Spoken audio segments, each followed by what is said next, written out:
कोई भी नई केस मैं लेता हूं तो उसे चुनौती करके लेता हूं। मैं ये भी बात समझ सकता हूं कि राजनीति वाले नेता कभी झूठ नहीं बोलते, कभी सच नहीं बोलते और हमेशा झूठ बोलते। आने वाले चुनाव में उत्तर मध्य लोकसभा कॉन्स्टिट्यूएंसी के फर्स्ट टाइम एंट्रेंट और विशेष पब्लिक प्रोसिक्यूटर, बेहतरीन टॉप नॉच लॉयर माने जाने वाले इस देश के उज्जवल निकम सर हमारे साथ मौजूद है। सर, आप बीजेपी से आपको टिकट मिली है, आप फर्स्ट टाइम पॉलिटिक्स में एंटर कर रहे हैं। सर, आप क्या एक्साइटेड है या नर्वस है या क्या महसूस कर रहे हैं, क्या सोच रहे हैं इसके बारे में? देखिए, मेरी न्यूट्रल रिएक्शन है।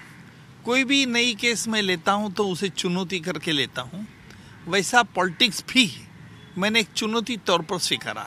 हाँ, ये बात ज़रूर है कि राजनीति में मैं नया हूँ। 8 दिन में ही मेरा जन्म राजनीति में हुआ है, लेकिन मैं इससे कुछ ये ऐसा विशेष उसमें महसूस नहीं होता। मैं ये भी बात समझ सकता हूँ कि राजनीति वाले नेता कभी झूठ नहीं बोलते, कभी सच नहीं बोलते और हमेशा झूठ बोलते और सच के बगैर रह नहीं सकते। इस तरह का सब जब माहौल होगा तब देखा जाएगा। अभी तक तो मैं सच्ची बात कर रहा हूँ। सर, एक लीगल प्रोफेशन से पॉलिटिक्स में आपका सफ़र कैसे हुआ सर? ये जो ट्रांसफॉर्मेशन हुआ और आपने ग्रेजुअली मूव हुए, वो आपने किस बेसिस पे ये निर्णय लिया कि अब पॉलिटिक्स में जाने का सही समय है? देखिए, कई सालों से मैं वकालत करता हूँ और कुछ डेवलपमेंट ऐसे हुए कि जिसके आधार पर मैंने 10 दिन में ये फैसला लिया, क्योंकि मुझे पॉलिटिकल पार्टी की जो आइडियोलॉजी है, यानी भाजपा की आइडियोलॉजी, वो बहुत पसंद आई। और हमारे प्रधानमंत्री मोदी जी ने जिस तरह से एक अपने देश का रुतबा बढ़ाया है, आज इंडिया बोले तो मोदी जी का नाम याद आता है, इंडिया बोले तो हमारा देश का बलस्थान याद आता है, और वो है मोदी जी।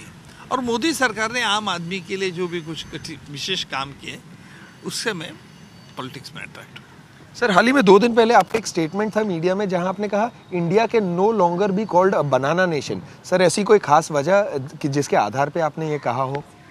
देखिए, ऐसे कई मामले हैं कि जिस मामलों का अपन ख्याल करेंगे तो हमें याद आएगा रशिया और यूक्रेन का वॉर। हमने सीज फायर करवा दिया था ताकि हमारे बच्चे, पाकिस्तान के बच्चे पढ़ने वाले, बांग्लादेश के बच्चे, उनको वापस चले गए।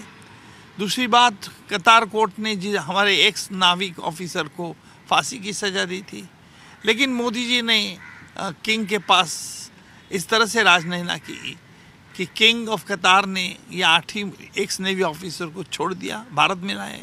कई ऐसे मामले कि जिसके आधार पर मैं ये कहूँगा कि आज इंडिया ने का एक रुतबा अलग तरह से बढ़ गया है। सर, आपने अभी तक आपके जो कंपेटिटर है या आर्च राइवल या जो आप कहना चाहे, वर्षा गायकवाड़ जी कांग्रेस के, सर उन पर आपने कुछ भी कहा नहीं है, विशेष कुछ ऐसी टिप्पणी भी नहीं दी है। सर तो किस तरह का कंपटीशन आप एक्सपेक्ट कर रहे हैं? वो एक सीजन्ड वेटरन खिलाड़ी है सर, आप कहीं ना कहीं फर्स्ट टाइमर है पॉलिटिक्स में।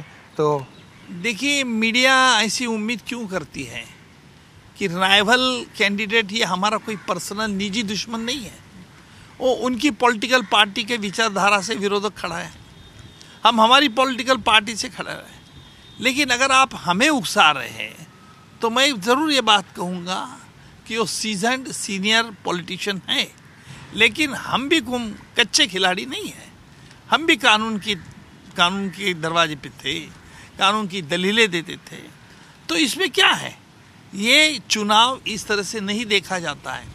चुनाव इस तरह से देखा जाता है कि भाई इनकी पॉलिटिकल पार्टी देश के लिए कुछ काम करेगी या नहीं करेगी, यही। और मैं डंके की चोट पे कहता हूँ कि प्रधानमंत्री मोदी जी और उनकी सरकार ने जो आज तक काम किए वही हम फॉलो करने वाले हैं। सर, मेरा आखिरी सवाल आपसे रहेगा। सर, आज तक आप लोगों को कटघरे में खड़ा करते थे, तो आप को आज कटघरे में खड़ा कर दिया है जनता ने सर। तो क्या आपको लगता है कि जनता आपको जिताएगी और जो बहुमत से मैक्सिमम वोट्स आने चाहिए वो आ पाएंगे?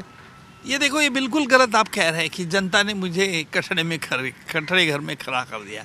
जनता तो मुझे प्यार से स्वागत कर रही है। जनता कह रही है आप जैसे लोग आने चाहिए। जनता भाली भती मुझे पर्सनली अभी मिल रही होगी, लेकिन जनता जो मेरा स्वागत कर रही है ना, वो अभूतपूर्व है। और वो मोदी जी पे भी प्यार करती है। मोदी जी का गवाह, ये है करिश्मा है। और इसलिए मुझे पूरी उम्मीद है कि चुन के मैं आऊँगा, क्योंकि मेरी पार्टी बलवान पार्टी है, मेरी पार्टी सशक्त पार्टी है, मेरी पार्टी के लिए स्पेसिफिक एजेंडा है, मेरी पार्टी हमारा देश की इज्जत बढ़ा रही है।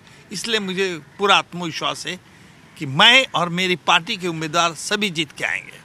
जी सर, धन्यवाद अपना समय देने के लिए और all the very best. Cameraman Mahesh More के साथ देव कोटक, आज तक।